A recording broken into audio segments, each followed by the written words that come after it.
कथा सुनो कार्तिक की, हरती सारे कलेश। शरण प्रभु की जो मिले, मिटे भव का दोष। हरे कृष्णा। तुलसी शालिग्राम भगवान की जय हो। प्रिय भक्तजनों, आप सभी का दिन शुभ और मंगलमय हो। आज आप रसपान करेंगे कार्तिक मास महात्म्य का अध्याय 2, साथ में तुलसी माता की कथा और पीपल पथवारी की कथा। अंत में सुनेंगे तुलसी चालीसा का पाठ। तो आप प्रिय भक्तजनों, कथा को पूरा अवश्य सुने। हमारे चैनल पर नित्य प्रति कार्तिक मास महात्म्य की कथाएं प्रसारित की जाएंगी। अगर आप कथाओं को सुनना चाहते हैं तो हमारे चैनल को सब्सक्राइब जरूर कीजिए और बगल में बनी घंटी को दबाना ना भूलें। तो प्रिय भक्तजनों, आप कथा सुनने से पहले कमेंट बॉक्स में तुलसी शालिग्राम की जय हो, बांके बिहारी लाल की जय हो जरूर लिखिए और कथा को भगवान के श्री चरणों में समर्पित करते हुए कथा का शुभ आरंभ करते हैं। सबसे पहले सुनते हैं कार्तिक मास की अध्याय 2 की कथा। श्री कृष्ण भगवान के चरणों में शीश झुकाओ, श्रद्धा भाव से पूजो हरि, मनवांछित फल पाओ। सत्यभामा ने कहा, हे प्रभु, आप तो सभी काल में व्यापक हैं, सभी काल आपके आगे एक समान हैं। फिर ये कार्तिक मास ही सभी मासों में श्रेष्ठ क्यों है? आप सप्ततियों में एकादशी और सभी मासों में कार्तिक मास को अपना प्रिय क्यों कहते हैं? इसका कारण बताइए। भगवान कृष्ण कहने लगे, हे भामिनी, तुमने बहुत अच्छा प्रश्न किया। मैं तुम्हें उत्तर देता हूँ, ध्यान पूर्वक सुनो। इसी प्रकार एक बार महाराजा बैन के पुत्र राजा पृथु ने प्रश्न के उत्तर में देवऋषि नारद से प्रश्न किया था, जिसका उत्तर देते हुए नारद जी ने उसे कार्तिक मास की महिमा बताते हुए कहा, हे राजन, एक समय शंख नाम का एक राक्षस बहुत बलवान और अत्याचारी हो गया था। उसके अत्याचारों से तीनों लोकों में त्राही त्राही मच गई। उस शंखासुर ने स्वर्ग में निवास करने वाले देवताओं पर विजय प्राप्त कर इंद्रादि देवताओं और लोकपालों के अधिकार छीन लिए। उससे भयभीत होकर सभी देवता अपने परिवार के सदस्यों के साथ सुमेरु पर्वत की गुफाओं में बहुत दिनों तक छिपे रहे। उसके बाद निश्चित होकर सुमेरु पर्वत की गुफाओं में रहने लगे। उधर जब शंखासुर को इस बात का पता चला कि देवता आनंद पूर्वक सुमेरु पर्वत की गुफाओं में निवास कर रहे हैं, तो उसने सोचा, कोई ऐसी दिव्य शक्ति अवश्य है जिसके प्रभाव से अधिकारहीन यह देवता अभी भी बलवान है। सोचते सोचते वह निर्णय पर पहुंचा कि वेद मंत्रों के बल के कारण ही देवता बलवान हो रहे हैं। यदि इनसे वेद छीन लिए जाएं, तो वे बलहीन हो जाएंगे। ऐसा विचार कर शंखासुर ब्रह्मा जी के सत्यलोक से शीघ्र ही वेदों को हर कर लाया और उसके द्वारा ले जाए जाते हुए भय से उसके चंगुल से निकल भागे, जल में समा गए। शंखासुर ने वेद मंत्रों तथा बीज मंत्रों को ढूंढते हुए सागर में प्रवेश किया, परंतु ना तो उसको वेद मंत्र मिले और ना बीज मंत्र। जब शंखासुर सागर से निराश होकर वापस लौटा, तो उस समय ब्रह्मा जी पूजा की सामग्री लेकर सभी देवताओं के साथ भगवान विष्णु की शरण में पहुंचे और भगवान गहरी निद्रा से जगाने के लिए गाने बजाने लगे। धूप गंध आदि से बार बार पूजन करने लगे। धूप दीप नैवेद्य आदि अर्पित किए जाने पर भगवान की निद्रा टूटी और वह देवताओं सहित ब्रह्मा जी को अपना पूजन करते देखकर बहुत प्रसन्न हुए और कहने लगे, मैं आप लोगों के इस कीर्तन और मंगलाचरण से बहुत प्रसन्न हूँ।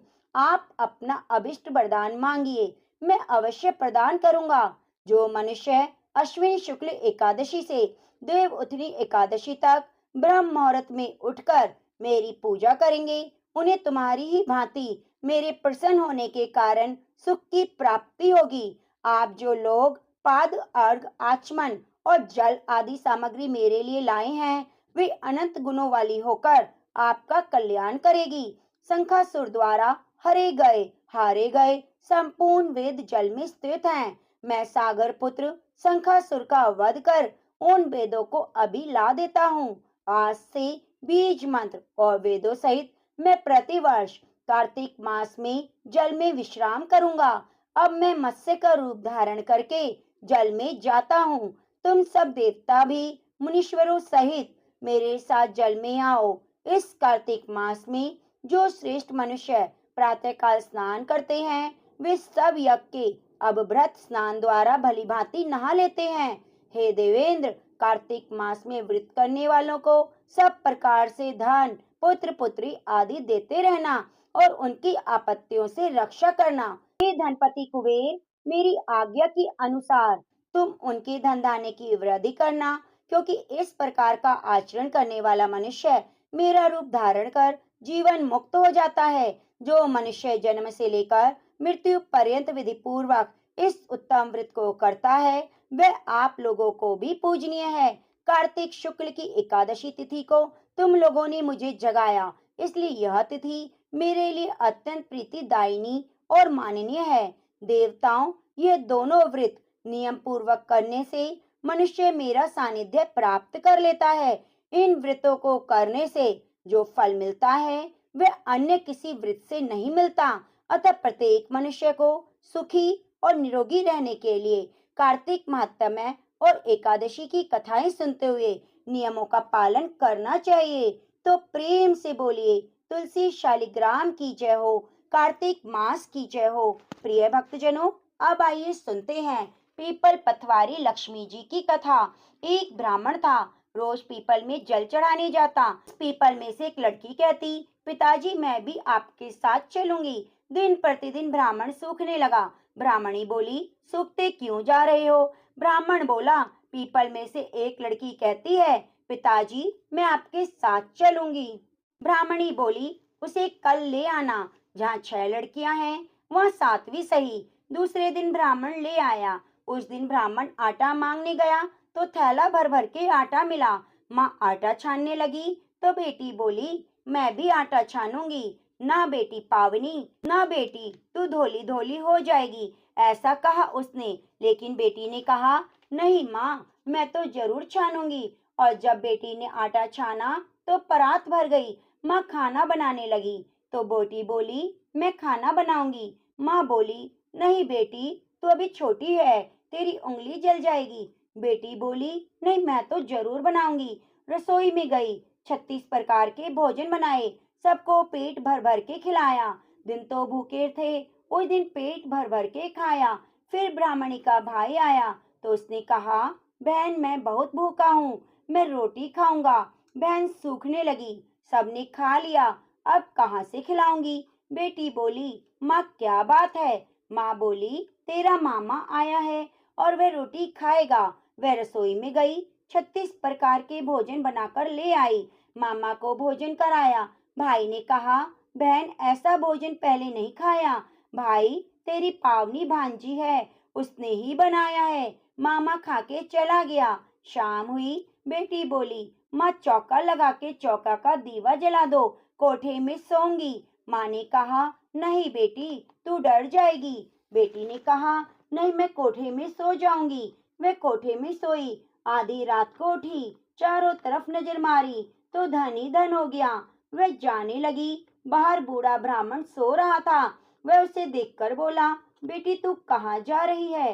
बेटी बोली, मैं तो लक्ष्मी माता हूँ, 6 बेटियां हैं, इसलिए तेरी गरीबी दूर करने आई थी। तूने करवानी है तो करवा ले। लक्ष्मी माता ने उसके घर में चारों तरफ नजर घुमाई, धन ही धन हो गया। सुबह माँ उठी तो बोली, बेटी तू कहाँ गई? बूढ़ा ब्राह्मण बोला, वह तो लक्ष्मी माता थी जो तेरे साथ मुझे भी धनवान बना गई। हे लक्ष्मी माता, जैसे आपने उसकी दरिद्रता दूर करी वैसे ही हमारी भी दूर करना। कहानी कहने सुनने वाले के सभी के दुखों को दूर करना, अपनी कृपा बनाना। तो प्रेम से बोलिए, लक्ष्मी नारायण भगवान की जय हो। प्रिय भक्तजनों, अब आइए सुनते हैं कार्तिक महीने में सुनी जाने वाली तुलसी माता की कथा। कहते हैं, कार्तिक माह तुलसी माता की पूजा के बिना अधूरा है। कार्तिक के महीने में सभी तुलसी माता को सींचने जाती, सभी सींचकर वापिस आ जाती। परंतु एक बुढ़िया जाती रोजाना तुलसी माता से कहती, तुलसी माता सत की दाता, मैं बिड़ला सींचूं तेरा, तू कर निस्तारा मेरा। तुलसा माता अड़वा ले, लड़वा ले, पीतांबर की धोती दे, मीठा मीठा घास दे, बैकुंठ का बास दे, चटके की चाल दे, पटके की मौत दे, चंदन की काठ दे, झालर की झिनकार दे, साई का राज दे, दाल भात का जीवन दे, ग्यारस का दिन दे, कृष्ण का कांधा दे। इतना सुनकर तो तुलसी माता सूखने लगी। एक बार भगवान कृष्ण ने तुलसी से कहा, तुम्हारे पास इतनी औरतें आती हैं तुम्हें सींचने के लिए, फिर भी तुम क्यों सूख रही हो? तुलसी माता ने कहा, एक बुढ़िया रोजाना मुझे यह कहकर जाती है और मैं उसे सब तो दे दूंगी, परंतु आप कृष्ण जी का कांधा कहाँ से दूंगी? कृष्ण जी बोले, कोई बात नहीं, तो उससे कह देना मैं आ जाऊंगा कांधा देने के लिए। कुछ समय बाद बुढ़िया मर गई। जब उसको उठाने लगे तो वह इतनी भारी हो गई कि कोई भी उसे उठा ना पाया। सब कहने लगे, पता नहीं कौन से पाप की माला जपती थी जो इतनी भारी हो गई। उसी समय भगवान कृष्ण ब्राह्मण का रूप धारण कर वहां आए और भीड़ देखकर बोले, क्या बात है? एक व्यक्ति बोला, ये बुढ़िया मर गई, पापिन थी, भारी हो गई। भगवान कृष्ण बोले, मुझे इसके कान में कुछ कहने दो। सबने कहा, ठीक है भाई, तू भी कह ले, अपने मन की पूरी कर ले। भगवान ने जाकर बुढ़िया के कान में कहा, बुढ़िया माई तू बिरला सींचे मेरा, मैं करूँ निस्तारा तेरा। बुढ़िया माई अड़ुआ ले, गड़फवा ले, पीतांबर की धोती ले, मीठा मीठा घास ले, बैकुंठ का बास ले, चटके की चाल ले, पटके की मौत ले, चंदन की काठ ले, झालर की झिनकार ले, साईं का राज ले, दाल भात का जीवन ले, और ले कृष्ण जी का कांधा, मेरा कांधा ले। और इतना सुनते ही बुढ़िया हल्की हो गई। भगवान कांधे पर ले गए, उसकी मुक्ति हो गई। हे तुलसी माता, जैसे तुमने बुढ़िया माई की मुक्ति करी, वैसे हमारी भी मुक्ति करना। कृष्ण भगवान, जैसे आपने बुढ़िया माई को कांधा दिया, वैसे हमें भी देना। तो प्रेम से बोलिए, तुलसी माता की जय हो। प्रिय भक्तजनों, अब आइए सुनते हैं तुलसी चालीसा। हे तुलसी महारानी करु बिन सिर नाए, जो मम हो संकट विकट दीजिए मात नशाए। नमो नमो तुलसी महारानी, महिमा अमित न जाए बखानी। दियो विष्णु तुमको सन्माना, जग में छायो सुयस महाना। विष्णु प्रिया जय जयति भवानी, तिहु लोक की हो सुख खानी। भगवत पूजा कर जो कोई, बिना तुम्हारे सफल न होई। जिस घर तब नहीं होए निवासा, उस कर करहि विष्णु नहीं बासा। करे सदा जो तब सुनित सुमरण, ते ही के काज सब होए पूरण। कार्तिक मास महात्म्य तुम्हारा, ताको जानत सब संसारा। तब पूजन जो करे कुंवारी, पावे सुंदर वर सुकुमारी। कर जो पूजा नित प्रति नारी, सुख संपत्ति से होए सुखारी। वृद्धा नारी करे जो पूजन, मिले भक्ति होवे पुलकित मन। श्रद्धा से पूजे जो कोई, भवनिधि से तर जावे सोई। भागवत यज्ञ करावे, तुम बिन नहीं सफलता पावे। छायो तब प्रताप जग भारी, ध्यावत तुम्हें सकल चितधारी। तुम्ही मातृ यंत्रण तंत्रण में, सकल काज सिद्धि होवे क्षण में। औषण रूप आप हो माता, सब जग में तब यश विख्याता। देव ऋषि मुनि ओ तपधारी, करत सदा तब जय जयकारी। वेद पुराण न तब यश गाया, महिमा अगम पार नहीं पाया। नमो नमो जय सुख कारिणी, नमो नमो जय दुख निवारिणी। नमो नमो सुख संपत्ति देनी, नमो नमो अग काटन छेनी। नमो नमो भक्त दुख हरणी, नमो नमो दुष्टन मद छेनी। नमो नमो भव पार तारणी, नमो नमो परलोक सुधारणी। नमो नमो निज भक्ति उवारणी, नमो नमो जन काज सवारणी। नमो नमो जय कुमति नशावनी, नमो नमो सब सुख उपजावनी। जयति जयति जय तुलसी माई, ध्याऊं तुमको शीश नवाई। निज जन जानी मोहि अपनाओ, बिगड़े कारज आप बनाओ। करूं विनय मैं मात तुम्हारी, पूर्ण आश करो हमारी। शरण चरण कर जोरी मनाओ, निज दिन तेरे ही गुण गाऊं। करूं मात अब मोह पर दाया, निर्मल होए सकल मम काया। मांगू मात यह वर दीजे, सकल मनोरथ पूर्ण कीजे। जानू नहीं कछु नेम अचारा, क्षमो मात अपराध हमारा। 12 मास करे जो पूजा, तसम जग में और न दूजा।